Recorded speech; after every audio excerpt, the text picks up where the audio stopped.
भगवते वासुदेवाय।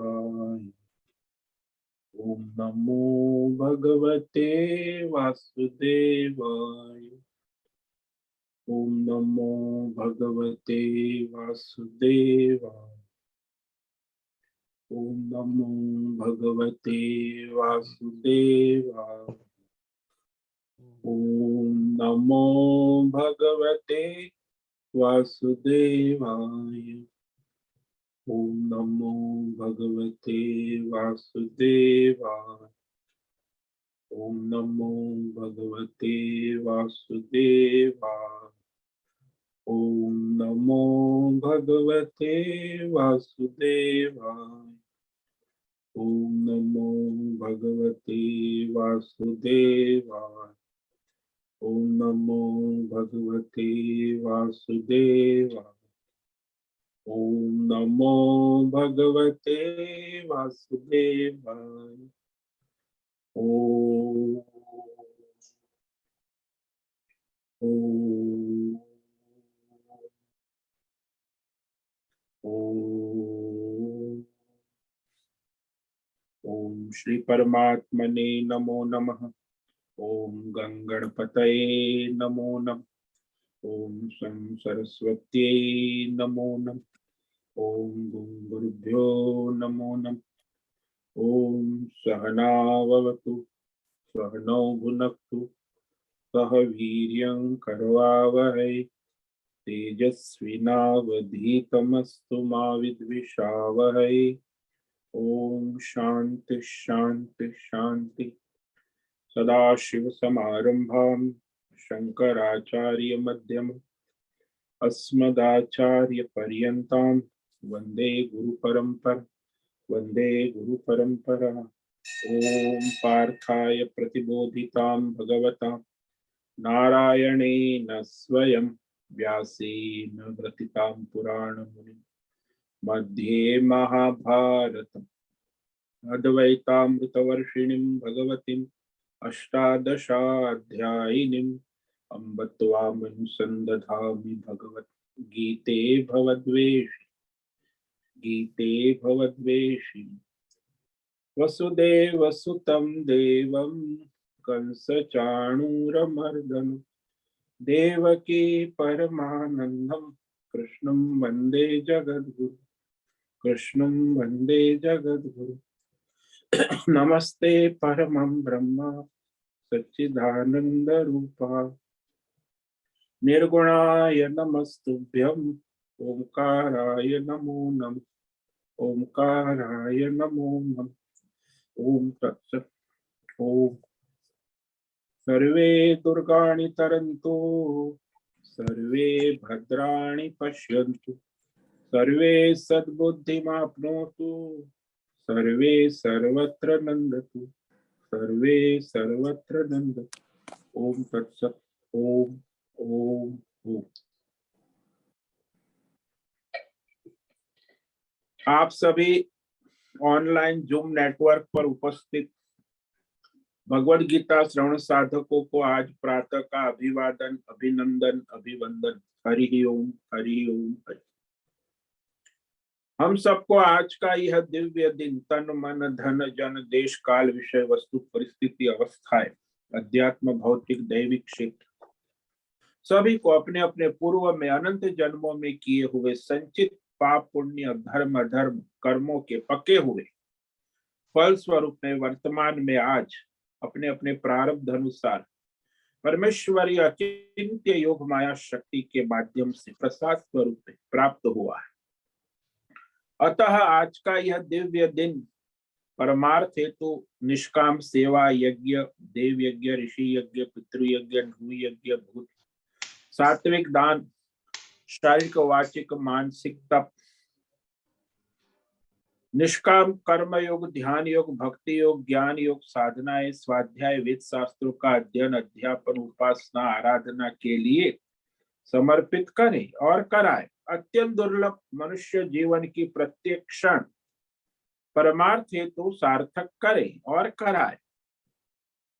आज विक्रम संवत 2079 माघ मास कृष्ण पक्ष की सप्तमी तिथि है सुबह 9:45 तक। उसके बाद अष्टमी तिथि लग जाती है। आज है विशाखा नक्षत्र, रात्रि 2:34। उसके बाद अनुराधा नक्षत्र लग जाता है। आज है रविवार, सूर्य उपासना का दिन, और यहाँ वसंत ऋतु चल रही है। रात्रि का न्यूनतम तापमान 10 डिग्री और दिन का अधिकतम तापमान 25 डिग्री रहा।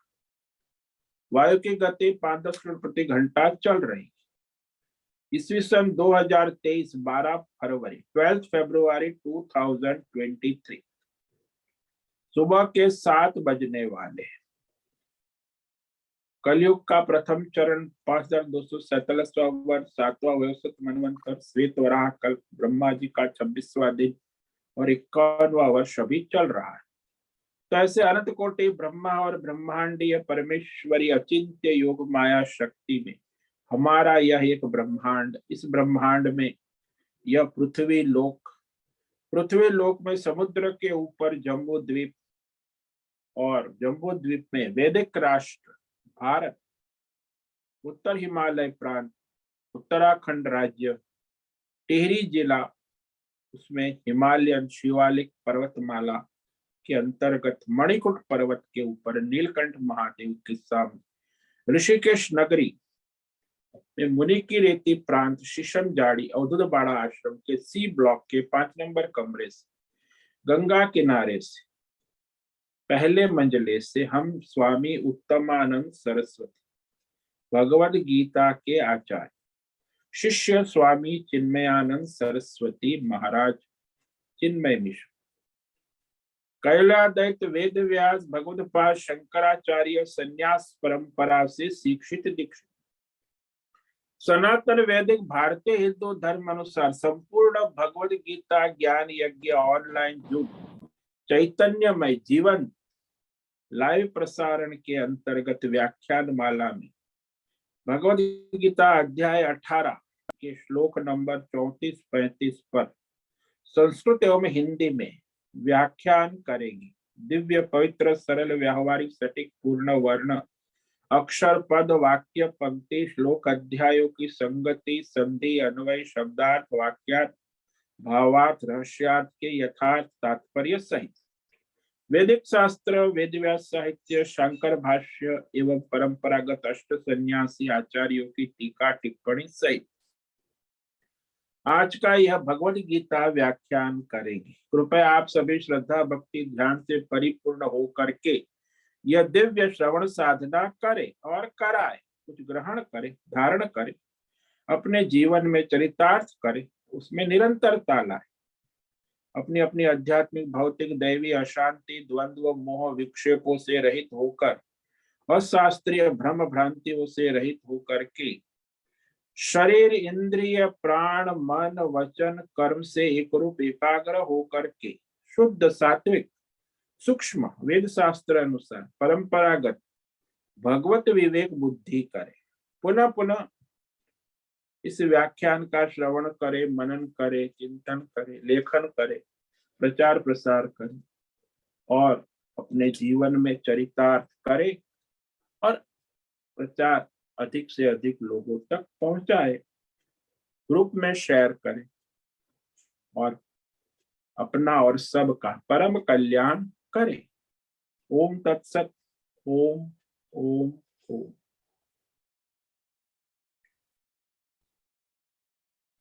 तो कल हमने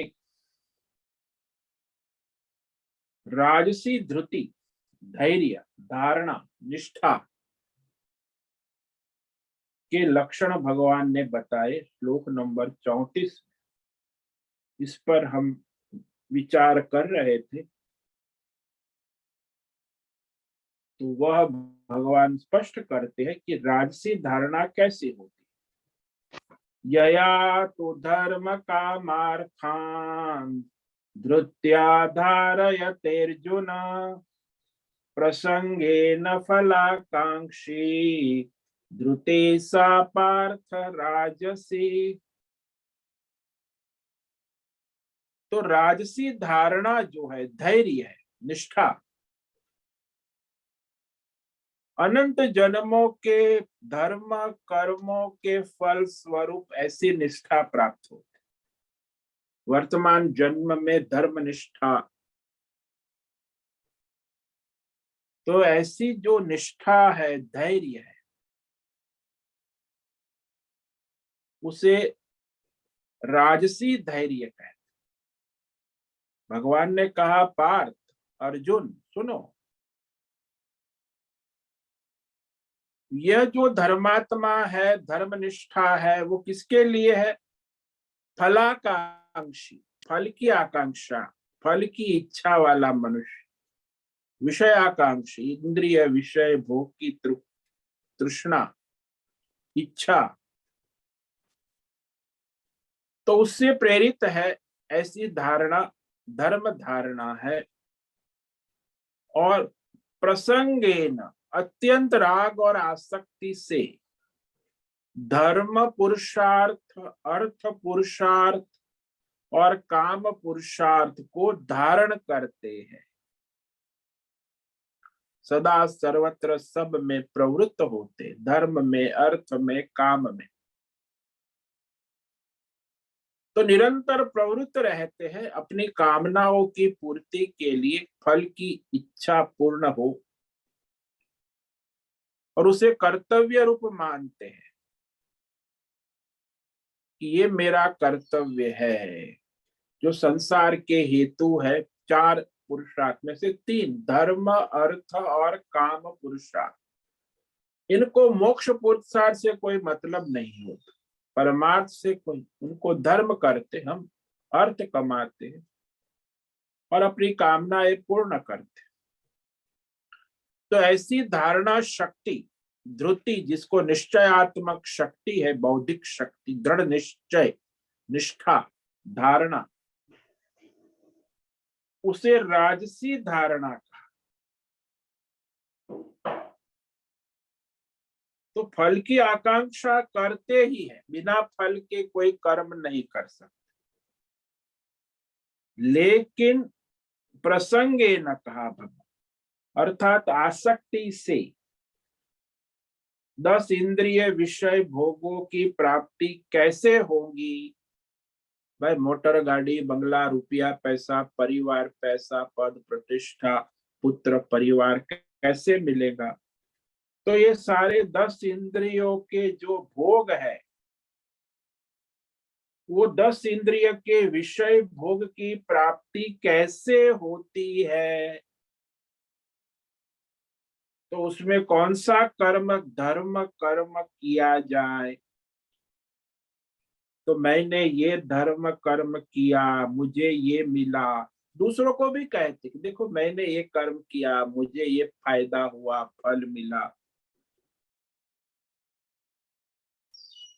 तो इसमें जो जीव में अहम और मम, मैं और मेरा, इस मैं और मेरा में अत्यंत आसक्त, संग कहते हैं ना, आसक्त। तो जो भी कुछ चाहते वो मैं और मेरे के लिए चाहते, जो भी करते हैं तो मैं और मेरा। क्या है मेरा भाई? देखो भाई, मेरा मैं हूं, मेरी एक पत्नी है, मेरे 2 बच्चे हैं, मेरा घर है और मेरा काम धंधा है। बस इससे मुझे फुर्सत नहीं मिलती। मैं और मेरा, और उसके लिए कुछ भी चाहते, फल चाहते। भाई, मेरे बच्चे के लिए, मेरी पत्नी के लिए चाहिए, और किसी के लिए कुछ नहीं चाहिए। तो मेरे लिए चाहिए, मेरे बच्चे के लिए पुत्र, परिवार, पैसा चाहिए। तो इसका फल मुझे ही मिले, जो भी मैं कर्म करूंगा वह फल मुझे मिले या मेरे परिवार को मिले, और किसी को नहीं। तो उसके लिए फिर अपने मैं और मेरा, उसके लिए इंद्रिय विषय भोग प्राप्ति के लिए वह फलाकांक्षी होते, और जहां फल मिलेगा वही कर्म करने दौड़ेंगे। तो बिना कर्म किए फल तो मिलेगा नहीं, ये भी जानते हैं। इसलिए कर्म भी करते हैं, धर्म भी करते हैं, कामना भी करते हैं, लेकिन किसके लिए? धर्म, अर्थ, काम, मेरे लिए, मैं और मेरा, फलाकांक्षा, इससे आगे उनकी रेंज नहीं हो। तो जिस कर्म को मैंने नहीं किया उसका फल भी मुझे मिले, ऐसा भी चाहते। फल की आकांक्षा है मैं और मेरा, परंतु जो कर्म मैंने किया उसका फल तो मिले, ऐसा नहीं, बल्कि जो कर्म किसी दूसरे ने किया है उसका भोग भी मैं कर लूं। यानी भोजन किसी ने पकाया है तो उसके वहां जाकर मैं पका हुआ भोजन खा लूं। हाँ हाँ, बढ़िया बनाते हैं आप भोजन, आपका भोजन अच्छा है, तो मैं आ जाता हूँ कभी कभी, भोजन बहुत बढ़िया आपकी, तो भाई दाल तो बड़ी तो ऐसे थोड़ा करेगा, और फिर वो कुछ करेगा नहीं। अरे वो वहां गया तो सब्जी लेके जाओ, कुछ दाल लेके जाओ, कुछ मसाले, नहीं खाने जाएगा। तो भोजन रेडीमेड जिसने बनाया है वो इतनी मेहनत करके सब्जी दाल बाजार से लाए, खाना पकाए, सब किया, लेकिन ये ठीक टाइम से जाएगा 12 बजे, वो भोग कर लेगा। तो वह जो है वैसे राजसी नहीं कहा जाएगा, तामसी हो गया। कि भाई वो राजस, वह तो चाहता है कि जो कर्म मैं करूं उसका फल मुझे मिले, लेकिन ये तो कर्म नहीं करता और फल चाहता, वो तो तामसी प्रकार का हो जाएगा। तो जो कर्म मैंने स्वयं खुद ने किया उससे जो मुझे फल प्राप्त होना आवश्यक, यानी फल की अत्यंत आकांक्षा का, फलाकांक्ष मिलना ही चाहिए। मेरे किए हुए कर्म का फल मुझे मिलना ही चाहिए, मुझे ही प्राप्त होना चाहिए, उससे भी ज्यादा या कम की आकांक्षा नहीं कर। जितना मैंने किया उतना तो मिलना ही चाहिए, इसलिए जो मैंने कर्म किया उससे ज्यादा या कम फल की आकांक्षा नहीं कर, क्योंकि धर्म है ना, तो वह शास्त्र धर्म के आचरण में प्रयत्न करता है। तो धर्म आचरण करने में प्रतिकूलता तो आएगी, अब वो प्रतिकूलता आती है तो भी वो धैर्य रखता है, उसी को धैर्य कहते हैं। भाई धर्म शास्त्र अनुसार मैं और मेरे लिए मेरे कर्मों का और उसका फल, तो कर्म करूंगा तो फल मिलेगा, तो इसीलिए धैर्य पूर्वक कर्म करता है, किसके लिए? फल के लिए, और किसी के लिए। और फल किसको मिलना चाहिए? मैं और मेरा, और किसी को। सो धैर्य से, धारणा से वह शास्त्र धर्म के अनुसार कर्म करता है। भाई शास्त्र में कहा है, परंपरा से हमारे बाप दादा करते हैं, तो शास्त्र धर्म नहीं छूट। लेकिन यदि वो शास्त्र धर्म परंपरा छूट गई तो कहते जब शास्त्र धर्म छूट जाएगा तो उसमें वो सावधान रहेगा, अरे शास्त्र नहीं छूटना चाहिए, धर्म नहीं छूट, बाप दादा की परंपरा नहीं छूटनी चाहिए। तो धैर्य पूर्वक प्रयत्न करता, और वह नित्य व्यष्टि समष्टि जो कर्तव्य है उसमें उसका एक ही मात्र लक्ष्य होता है, फल की प्राप्ति, फायदा। और इसके विरुद्ध जो है उससे बचना, ये धैर्य पूर्वक, जो बचना भी धैर्य है। भाई अपने शास्त्र धर्म के विपरीत कर्म से बचना, उसमें भी धैर्य चाहिए, और अपने धर्म शास्त्र के अनुसार कर्म करना, उसमें भी धैर्य चाहिए। यानी अधर्म से बचने का धैर्य और धर्म से कर्म करने का धैर्य, दोनों में धैर्य आवश्यक। तो जैसे धर्म के विषय में उसकी निष्ठा होती है, वैसे धन के विषय में भी होती है कि धन भी कमाना है, उसमें भी धैर्य। वह पैसा कैसे आएगा, धर्म से आना चाहिए, अधर्म का पैसा हमें नहीं चाहिए, तो मेहनत की हम कमाई करते हैं, तो उसमें भी वो धैर्य रख।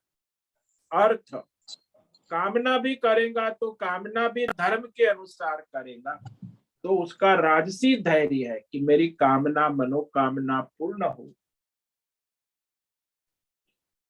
तो धर्म के विषय में, अर्थ के विषय में, कामना के विषय, अब उसमें जब धर्म अर्थ काम कर्म करेंगे उसमें अनेक प्रतिकूलताएं आती है, परेशानियां आती है, तो वो प्रवृत्ति से बचना आवश्यक। तो धर्म अर्थ काम तो करने जाएंगे, लेकिन उसमें फिर दूसरी विधर्मी प्रवृत्तियां भी बाधाएं उत्पन्न करने आती। आज के जमाने में जो मनुष्य धर्म अर्थ काम करने लगता है, तो आज इतनी बड़ी समस्याएं खड़ी है कि जो IT, internet, information and technology, तो ये विज्ञापन का जमाना, एडवर्टाइजमेंट का जमाना है। और आप मोबाइल खोलो तो सब जगह, रास्ते पे जाओ तो सब जगह एडवर्टाइजमेंट एडवर्टाइजमेंट। भाई ये मल्टीनेशनल कंपनी वाले एडवर्टाइजमेंट से सारी दुनिया को अपने काबू में कर रखे। अब ये विज्ञापन इतना जोरदार होता है ना कि जिस विषय को हमने कभी देखा नहीं, सुना नहीं, जिसकी हमारे मन बुद्धि में कोई इच्छा भी नहीं, वह कामना तो वहां उस एडवर्टाइजमेंट से, वह विज्ञापन के द्वारा वह इच्छा उत्पन्न हो जाती। तो ये जो इच्छाएं उत्पन्न होती है वो धर्म अर्थ काम के लिए नहीं है, इसीलिए वो हमारे धैर्य को तोड़ता है। मैं धर्म, भाई विज्ञापन का प्रयोजन जो है कि जो विषय जैसा है वैसा बतलाना नहीं, वह विषय की तरफ हमें आकर्षित करना है और उसकी कामना उत्पन्न कराना है ताकि उनका बिजनेस चले।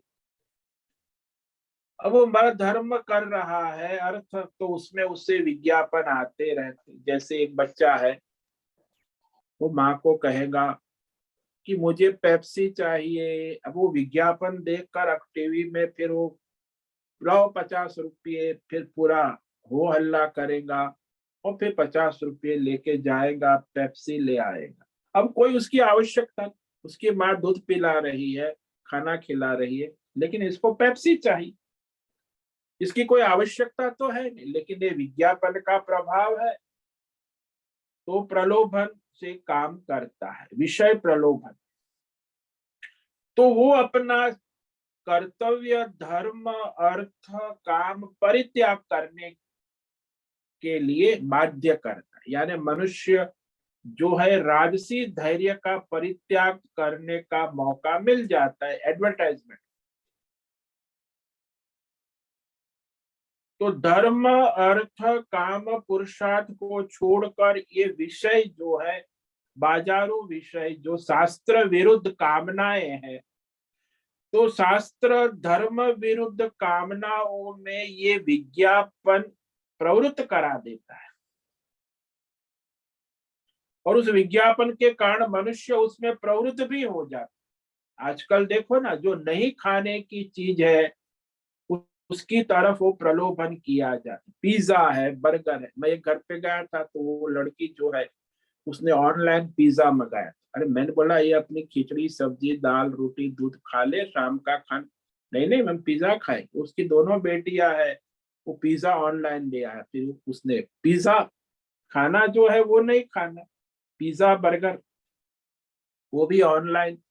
कितना? 500 रुपया। अच्छा अच्छा अच्छा। तो घर का खाना तो उनको अच्छा, माँ कहती है इनको घर का खाना अच्छा नहीं लगता स्वामी जी, ये हमारी बेटी आप बड़ी हो गई है ना, तो उसको जैसा ठीक लगे वैसा करती है। तो माता पिता भी उसे सहाय करते। तो इस तरह वो अपने धर्म का परित्याग कर,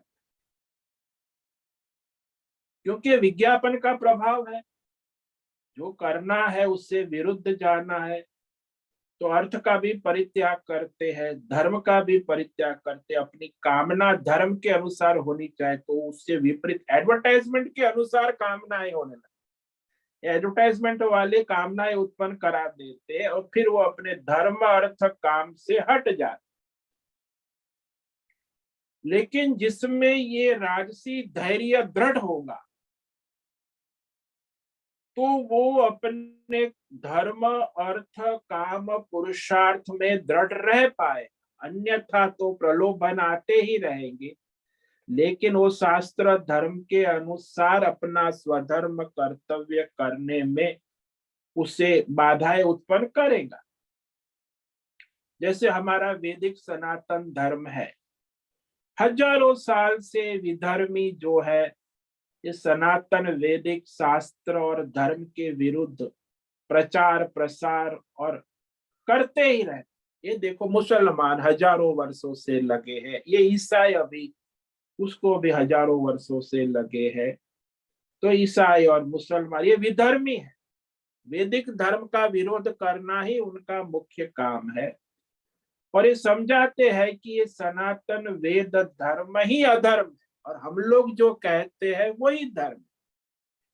और जो लोग तामसी प्रवृत्ति के लोग होते हैं उसे मानते भी है, उनकी प्रकृति तामसी है, वो धर्म को अधर्म मानते हैं, अधर्म को धर्म मानते।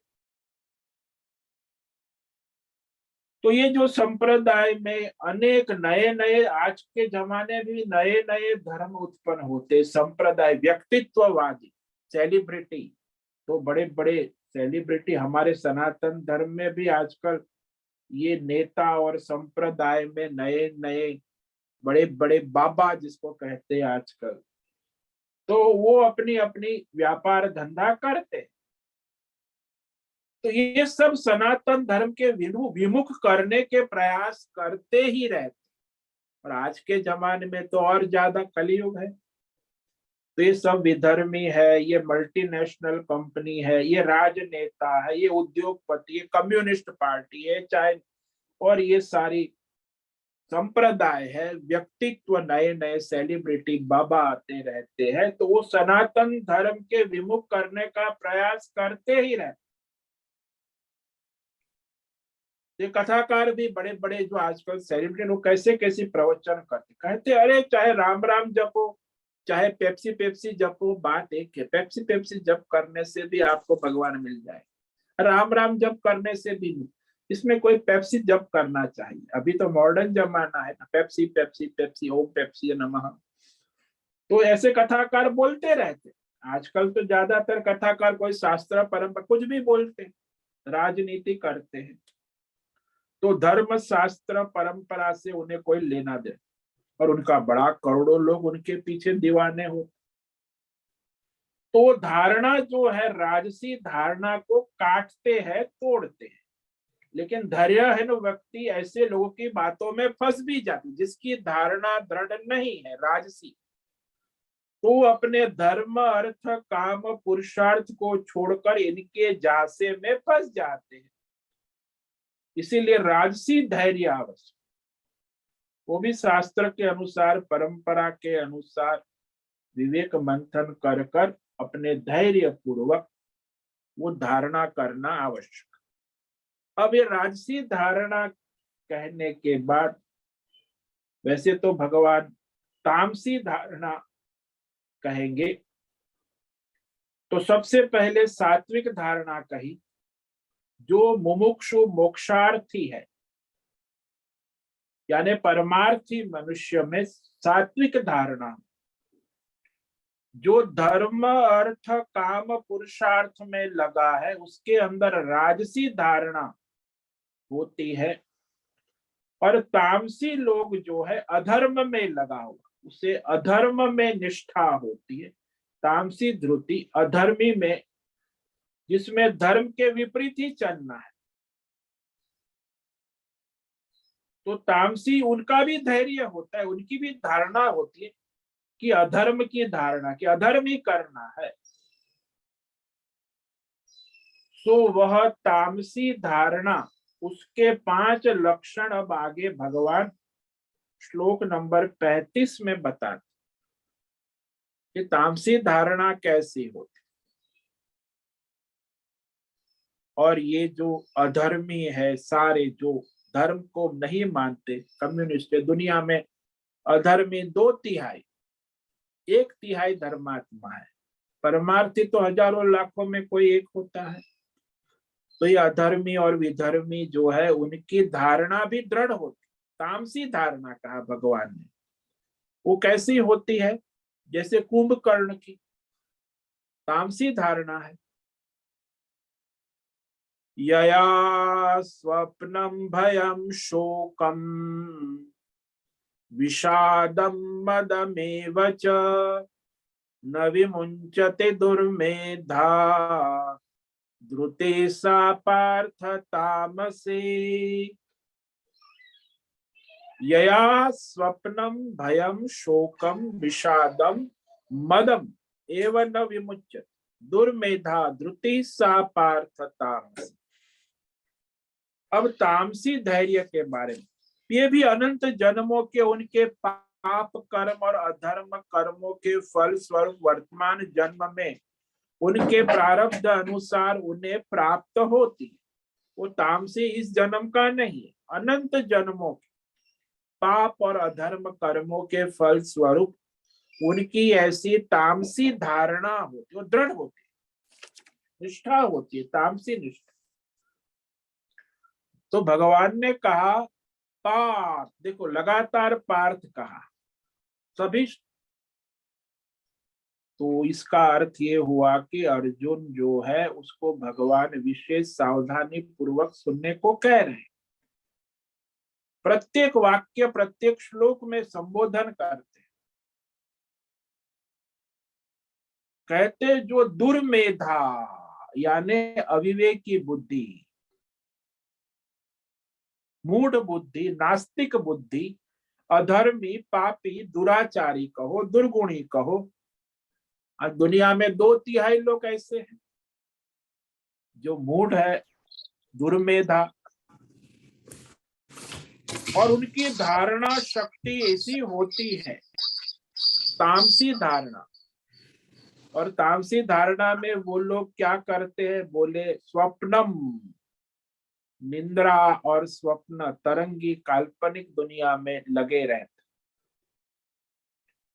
भयम, और भय में, भय को भी धारण करते हैं, निंद्रा को धारण करते। इनकी धारणा दृढ़ होती है निंद्रा में, भय, और फिर भविष्य के विषय में इनको बड़ा भय होता है, और भूतकाल का शोक और चिंता में लगे रहते। इसकी भी धारणा, असंतोष,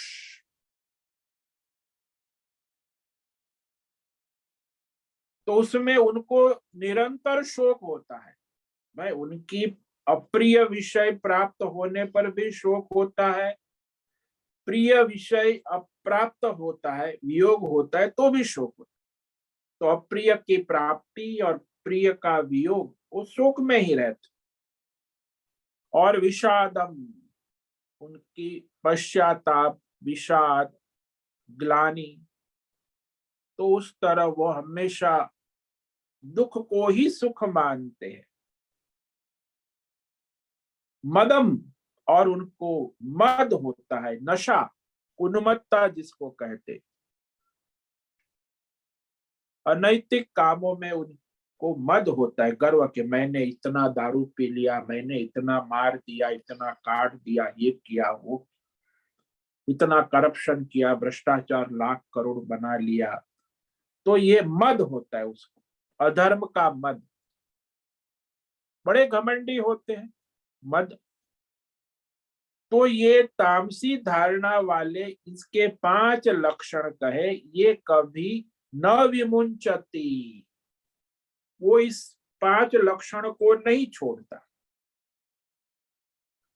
तो ऐसी धारणा हमेशा बनाए रहता है। वह धारणा शक्ति जो है, धृति, धैर्य, वो तामसी धैर्य कहा। तो जैसे वो शराबी होता है, उसको शराब पीने में मजा आता है, तो शराबी की धारणा होती है कि शराब ही सर्व।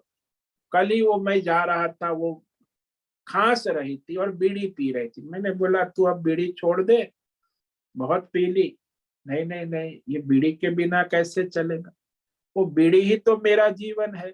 तो उसकी धारणा होती है वो बर्बाद हो रही है, खांस रही है, बीमार है, सांस में तकलीफ हो रही है, चलने में, फिर भी वो बीड़ी नहीं छोड़े। तो ऐसे वह शराबी है, व्यसनी है।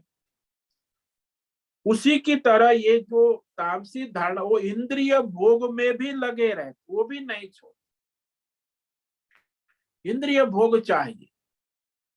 एक बार तो हम वहां गए थे बारडोली, तो वहां वो सेठिया ने घर पे मुझे भोजन की, तो कितनी 30-40 आइटम नाश्ते में उन्होंने तैयार रखी। मैंने बोला ये टेबल पे इतनी 30-40 आइटम, मैं तो इसमें फल खाऊंगा, कुछ ड्राई फ्रूट खा लूंगा, काजू बादाम, बस मेरा तो ये कुछ नहीं। नहीं, आप खाओ जो भी खाना है, बाद में हम खाएंगे। तो बाद में उसने खाया, तो फिर दवाई का डब्बा निकाला, इंसुलिन इंजेक्शन और 5 कैप्सूल और गोली, और 8-10 गोली भी खाई। बोले हाँ महाराज, इसके सिवा तो चलता नहीं। तो इनकी कैसी धारणा है कि इतनी 10 बीमारियां है, 10 दवाई खा रहा है, फिर भी वो खाने पीने के शौक को छोड़ नहीं सकता। तो इसको कहते हैं तामसी धारणा। अब ये जो ऐसी तामसी धारणा है, वो अधर्म है, घोर अधर्म है, पाप से उत्पन्न हुई, पाप है। फिर भी वो जानते हैं, फिर भी वो छोड़ते हैं। वो कहते भी हम जानते हैं, लेकिन हमसे छूटता नहीं, उसने धारण किया है। तो निंद्रा कहा, अति निंद्रा, अति भय, डर, शोक, चिंता, संताप, ग्लानि, पश्चाताप, विषाद, अवसाद में, तो आजकल कहे ना अवसाद में, डिप्रेशन, टेंशन, विषय भोग के सेवन का नशा, इंद्रिय भोग, ये तो चाहिए, इसके बिना हमें नहीं चलता। चाय तो चाहिए, बिस्कुट भी चाहिए, शराब भी चाहिए, बीड़ी भी चाहिए। तो कोई जो विषय सेवन, विषय भोग का नशा मद होता, तो उसकी ये तामसी धारणा होती। यया स्वप्नम न विमुंचति, भगवान ने कहा वो छोड़ता है नहीं, जानता है, फिर भी इतना धैर्य होता है कि नींद को छोड़ने का समय आ गया है, तो भी वो धैर्य जो है तमोगुणी कहता है कि भाई सोने में ही मजा है। तो यहाँ स्वप्न शब्द है ना, इस स्वप्न के दो अर्थ होते, दो तात्पर्य। एक सीधा अर्थ है नींद है, और नींद के लिए भी धैर्य चाहिए। अरे चाहे माँ बाप, भाई बहन, अलार्म चाहे कितना भी बज जाए, ढोल नगाड़े बज जाए, जैसे कुंभकर्ण, कुंभकर्ण को उठाने के लिए ढोल नगाड़े बैंड बाजे बजा रहे, तो भी वो शोर करते रहो, फिर भी वो चादर में मुंह ढांक लेगा, रजाई ओढ़ के सो जाएगा। यानी समय से निंद्रा को नहीं छोड़े। हर घर में आप देखोगे, स्कूल जाने के लिए बच्चे को माता पिता जगाते हैं, फिर भी वो बच्चे जो है फिर सो जाते, फिर उसको जगाना पड़ता है। उनकी तामसी धारणा है, कारण को अपनी निंद्रा, सोने को नहीं छोड़ सकते। न विमुंचति, इसका मतलब ये हुआ कि नींद छोड़ने का समय प्राप्त होने पर भी नींद नहीं छोड़ना चाहते। अभी समय हो गया, आप तो छोड़ो, उसका पूरा हो गया। सात्विक है वो तो नींद को छोड़ देगा, राजसी भी छोड़ देगा, लेकिन तामसी नहीं छोड़। तो समझता है कि इसकी आवश्यकता कितनी है, परंतु नींद समय से छोड़ने की परिस्थिति आने पर भी नहीं छोड़ेगा। फिर देरी हो जाएगी, फिर देरी होकर पूरे दिन और दौड़ता रहेगा। जैसे मैं यहाँ दूध वाला आता है तो मैं उसको कहता हूँ, डांटता हूँ, अरे भाई 8 बज गए, तू 7 बजे दूध ले आ। अरे महाराज क्या करे, आज मैं देरी से उठा, वैसे तो मैं 5 बजे उठ जाता हूँ, आज 6 बजे उठा, तो सब देरी देरी देरी, अब तो मैं दौड़ रहा हूँ सुबह से। तो पूरा दिन देरी होती है, क्योंकि आप 5 बजे उठना था, 6 बजे उठे। तो ऐसे तामसी मनुष्य फिर दिन भर दौड़ता रहेगा, कोई समय पर काम तो होगा नहीं। तो इस तरह प्रातः काल सूर्योदय होने का समय हो गया है, उसके 2 घंटे पहले धर्मशास्त्र के अनुसार उठना है। यानी सूर्योदय 6 बजे का है तो 2 घंटे पहले 4 बजे ब्रह्म मुहूर्त में उठकर नित्य कर्म कर लेना चाहिए। परंतु ये तो सूर्योदय होने के बाद भी, 2 घंटे के बाद भी, अलार्म रखने के बाद भी नहीं उठ सकता है। उसकी निद्रा की धारणा दृढ़ है, कुंभकर्ण जैसे। इसीलिए इसे निद्रा कहा। स्वप्न का मतलब उसकी धारणा है, नींद को धारण कर है, निष्ठा है। स्वप्न का दूसरा अर्थ होता है जो चीज नहीं है उसे स्वीकार करना। जैसे कोई असंभव विषय है उसको सत्य समझना, असत्य को सत्य समझना, ये भी स्वप्न है। तो कहते हैं ना, क्या स्वप्न देख रहे हो, दिन में दिवा स्वप्न। तो काल्पनिक जगत में बैठे रहते हो, उसे नहीं छोड़ते। काल्पनिक जगत भी आजकल तो बड़ा, ये बॉलीवुड है, हॉलीवुड है, ये काल्पनिक दुनिया और ये एडवर्टाइजमेंट वाले काल्पनिक दुनिया में ले जाते। तो यह भी एक कल्पना का जगत है।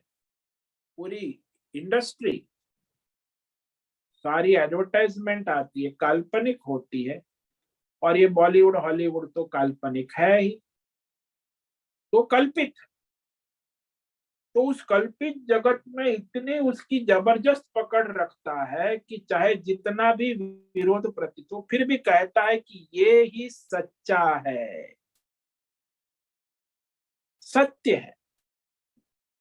हालांकि काल्पनिक है, वास्तविक है नहीं, फिर भी उसमें उसकी जबरदस्त पकड़ होती कि ये संसार, ये काल्पनिक संसार ही वास्तविक है। वास्तविक संसार कुछ है ही नहीं। जिस जिस भौतिक अध्यात्म दैव विषय को शास्त्र कहता है ये सत्य है, उससे विपरीत ये असत है। और जो असत है कहता है उसको सत कहता है, क्योंकि विपरीत बुद्धि है ना, वो विपरीत बुद्धि से वैसा ही सोच। तो झूठी चीज उसे सत्य लगती है, सच्ची चीज उसे झूठी लगती है। फिर भी कहते हैं कि ये जो मैं कह रहा हूं वही सत्य, उनकी धारणा दृढ़ होती। और यहाँ समझ लो कि तामसी धारणा से अज्ञान, अज्ञान से कल्पित संसार और संसार की कल्पनाएं, भ्रम भ्रांति जीवन भर नहीं छोड़ते। उसी भ्रम भ्रांति और काल्पनिक जगत में ही लगे रहते, असत संसार को धैर्य पूर्वक पकड़ कर रखते हैं, छोड़ते ही नहीं कि यहाँ एक दिन मुझे सुख मिलेगा। जैसे संसार में वो मनुष्य है, विवाह करता है, कोई भी कर्म करता है मनुष्य सुख के लिए करता। कर्मों का फल केवल सुख है। अब सुख चाहिए तो विवाह कर लिया, अब विवाह कर लिया तो पत्नी पत्नी भी अनुकूल है, प्रतिकूल है, यदि अनुकूल है तो सुख मिले, फिर बच्चे हो गए तो एक दो बच्चा, एक अनुकूल है दूसरा अनुकूल नहीं है, तो सोचता है कि नहीं एक दिन हम सुखी हो जाएंगे। तो बच्चा एक नहीं तो दूसरा तो ठीक काम करेगा, दूसरा भी नहीं तो तीसरा ठीक काम करेगा। यहाँ एक टेलर है, उसको मैंने पूछा क्या है भाई, बड़ा बेटा तो बिगड़ गया, छोटा बेटा स्कूल में पढ़ रहा है, तीन बेटी को विवाह कर दिया, ये बेचारा 40 साल से टेलरिंग का काम सुबह से शाम तक करता रहता है, कोलू की बैल की तरह। सुख के लिए सोच रहा है कि बेटा बड़ा तो बिगड़ गया, छोटा अब ठीक रहेगा, काम करेगा, तो हम फिर शांति से भगवान का भजन करेंगे। तो ऐसा उनका संसार के विषय में भी आग्रह होता, अपने परिवार, पैसा, पद, प्रतिष्ठान, वहां से कुछ सुख मिल जाए, नहीं मिलता है फिर भी वो आग्रह रखते। ये सपना देखते हैं और दिवा स्वप्न कहते हैं उसको। भाई जानते कि संसार में कहीं सुख नहीं है, फिर भी वो उसे सुख की आकांक्षा बनाए रखते। तो इस प्रकार जो असत्य है, मिथ्या है, भ्रम है, भ्रामिक है, काल्पनिक है, तो उस काल्पनिक दुनिया में धर्म को छोड़ देते। अर्थ पैसे के बारे में भी जो है वो, आजकल तो लॉटरी आती है ना, सारी दुनिया में लॉटरी चलती है।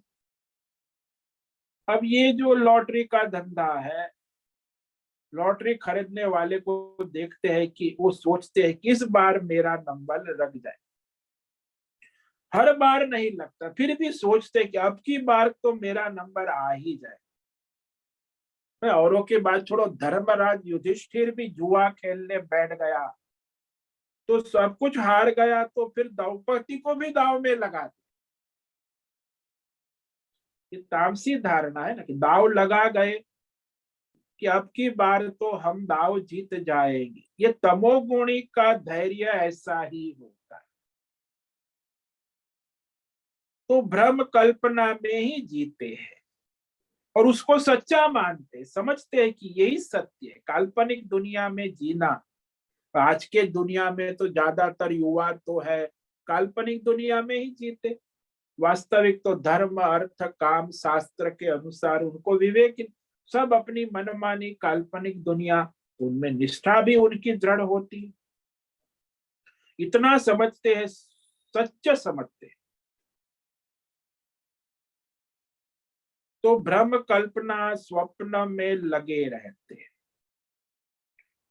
और उसमें डटे हुए कल्पना को न छोड़।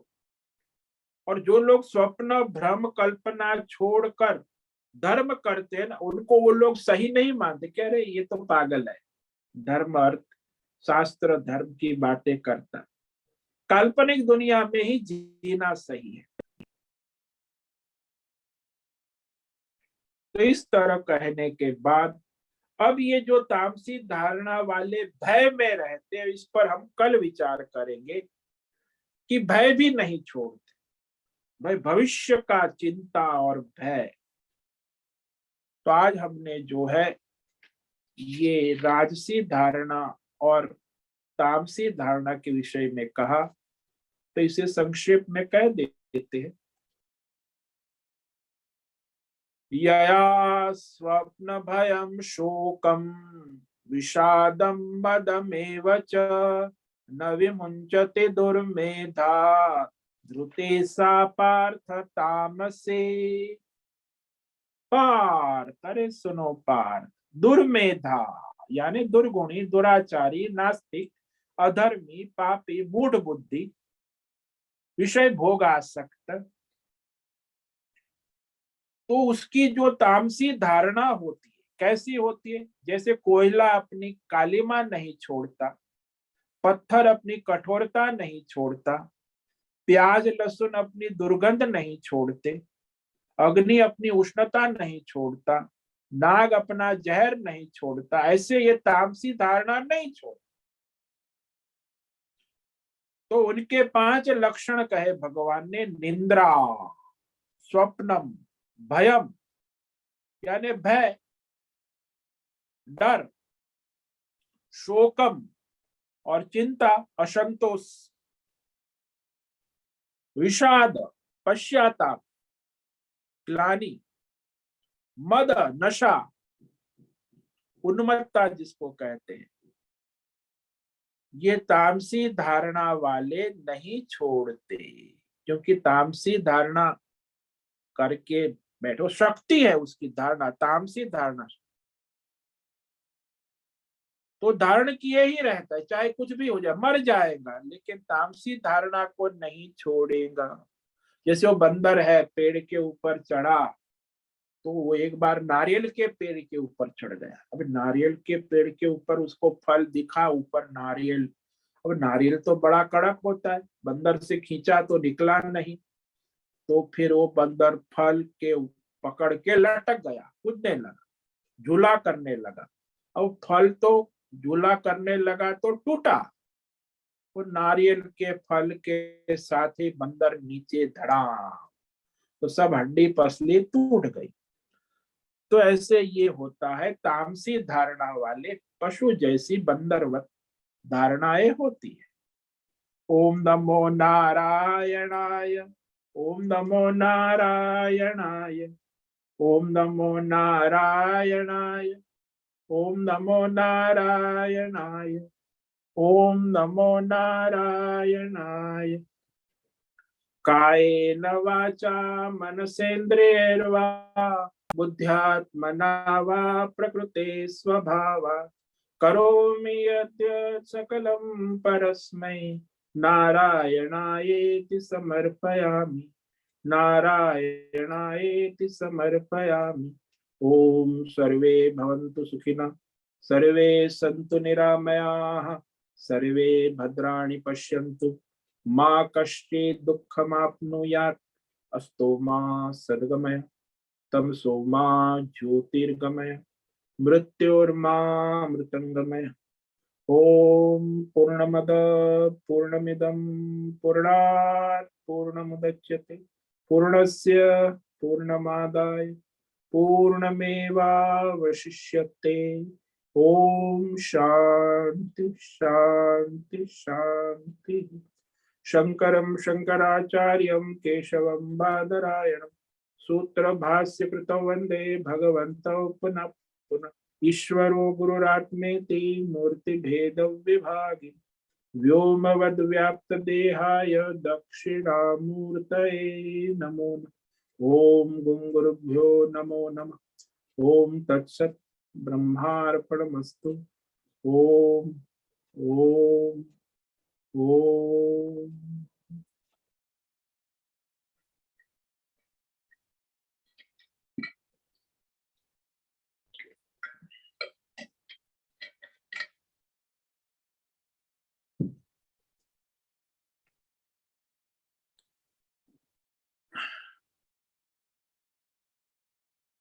5 शाम को 6 बजे हमारा सत्संग होगा। तो शाम को 6 बजे से 7 बजे तक तो आप सब लोग आए शाम को ऑनलाइन जूम इसी नेटवर्क पर।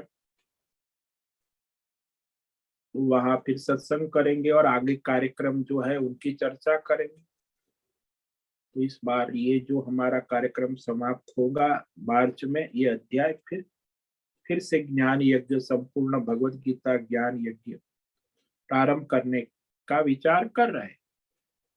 और दूसरा भगवत गीता शिविर दिवाली के बाद 20 नवंबर से 27 नवंबर तक ऋषिकेश में, उसका भी आयोजन हो गया है। पीडीएफ सबको भेजा है, तो वो भी पढ़ के चर्चा विचारणा करें। तो शाम को 6 बजे। अच्छा, होस्ट तो कौन? राधिका होस्ट होंगी शाम को 6 बजे। हाँ स्वामी जी। हाँ, तो 5 मिनट पहले आ जाना 6 में, तो फिर शुरू कर देंगे।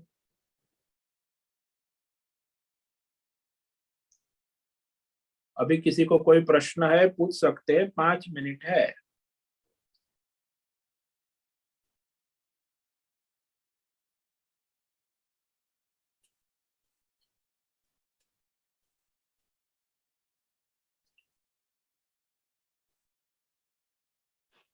ओम नमो नारायण स्वामी जी।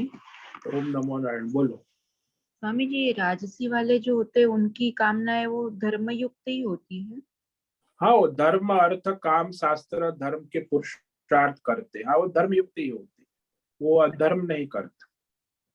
उनकी राजसी धारणा है धर्म के अनुसार ही चलना है, शास्त्र धर्म के अनुसार। और वो धर्म भी अपनी कामना पूर्ति के लिए ही करते हैं। हाँ, कामना, उसको परमार्थ से कोई मतलब नहीं। अच्छा। कामना ही अपनी फल कहा ना, जो हाँ भगवान ने फलाकांक्षी है ना, हाँ हाँ। तो उनका उसको तो पूरा स्वर्ग, जो इंद्रिय पुण्य भोग और संसार के विषय भोग चाहिए ना। हम्म। सकाम मतलब कर्मी है। पुण्य उसका उसी में खर्च हो जाता है। हाँ, पुण्य कमाता है, खर्च करता है, तो उसे परमार्थ तो करना नहीं है, बस भोग चाहिए। तो वो ये उसको तो स्वर्ग लोग भी नहीं चाहिए, बोलते मुझे तो इस संसार में सकाम कामना है, भोग है, मोक्ष की इच्छा तो है ही नहीं। तो भौतिक जो इंद्रिय लाभ है, विषय आकांक्षाएं, जो शब्द स्पर्श रूप रस गंध, उसी की आकांक्षा होती है ना। वो धार्मिक होता है, संस्थागत होता है। संस्था में भी ऐसा ही होता है, व्यष्टि समष्टि, ये सब धार्मिक संस्थाएं क्या है, उनको परमार्थ से क्या लेना देना। वो तो अपना धंधा लगा के बैठे हैं, धर्म करेंगे, धंधा कमाएंगे, और क्या है। मोक्ष नहीं चाहते। व्यष्टि समष्टि, इतनी हमारी हजारों लाखों धार्मिक संस्थाएं चलती है, वो भी क्या है, बस भोग चाहिए अपने। भौतिक विकास, भौतिकवाद, जड़वाद, इतना बड़ा, कितना करोड़ का मंदिर, 500 करोड़ का मंदिर बना दिया, ये कर दिया, वो भौतिकवाद, जड़वाद। वो समष्टि में भी ऐसा ही है ना। धार्मिक है, संस्थागत है, संप्रदायगत है, तो ऐसी उनकी कामनाएं होती है। फल की आकांक्षा के बिना वो कुछ नहीं कर, अत्यंत आसक्त कहा भगवान। मतलब ये तामसी वालों से राजसी थोड़े अच्छे रहते, मगर उनका कामनाग्रस्त ही रहता है जीवन। हाँ हाँ हाँ, कामनाग्रस्ती रहता है। व्यष्टि समष्टि दोनों का, कभी अपने व्यक्तिगत कामना नहीं होती, समष्टि कामना। संस्था खड़ी कर देते तो संस्था में लगे रहते, अध्यक्ष तो संस्था के अध्यक्ष बन जाते। तो कामना, वैसे तो वो दूसरों का भला ही इच्छते हैं, तो वो भी वो उनकी कामना ही है, वो क्या हो गई। हाँ, वो परमार्थ तो नहीं है ना। संसार भोग की कामनाएं है, यश चाहिए, कीर्ति चाहिए, उनको अवार्ड मिल गया, मेडल मिल गया, ये तो सब कामना ही है ना। संस्था को एक बड़ा इंटरनेशनल अवार्ड मिल गया, ये कामना नहीं तो और क्या। हम्म।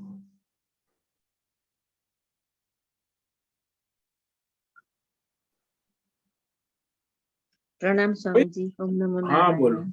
ओम नमो नारायण। स्वामी जी, साधना में दृढ़ता कैसे आए? जैसे वही पारायण परमार्थ करते हैं। करो, भगवत समर्पित भाव से अपना कर्तव्य करो। जब तक भगवत समर्पण नियमित नियमितता नहीं होती है। समय से करने का प्रयत्न करो, टाइम टेबल बनाओ, तब नियमितता होगी। टाइम टेबल नहीं होगा तो कुछ नहीं होगा। सुबह उठ के मैं 3 बजे, मेरा टाइम टेबल है 3 से 8 का, 5 घंटे का, 1 मिनट की सब टाइम से होता है। 4 बजे मैं स्नान करके बाथरूम से निकल जाता हूँ, तो वो सब टाइम टेबल होना चाहिए। 5 मिनट यही पहले, मगर समय से, समय का टाइम टेबल बनाओगे तब सब होगा। जब तक आपको समय, आपका लेट चल रहा है तो आपका कोई कार्य ठीक नहीं होगा। 5 मिनट पहले आपके टाइम टेबल में वो काम हो जाना चाहिए। जो कार्य आपने सोचा है, नाश्ता है तो आपको 8:30 बजे हो जाना, तो 8:25 को हो जाना चाहिए। उठना है तो 3 बजे उठना है तो 2:45 बजे उठ जाना चाहिए। ये टाइम टेबल ऐसे बनता है। ऐसे नहीं कि अभी उठेंगे उठेंगे उठेंगे, 3 बजे का अलार्म है, 4 बजे भी नहीं उठे। तो वो टाइम, जब तक समय का पालन नहीं करोगे कुछ नहीं होगा। इसीलिए टाइम टेबल करेंगे तब जाके ठीक से कर सकते हो साधना। अच्छा। ओम नमो नारायण। प्रणाम ओम स्वामी। नमो, ओम नमो नारायण। ठीक है, समय पूरा हो गया है। सभी साधकों को आज का ओम नमो नारायण, सबको ओम नमो नारायण। ओम नमो नारायण सभी साधकों को। नारायण।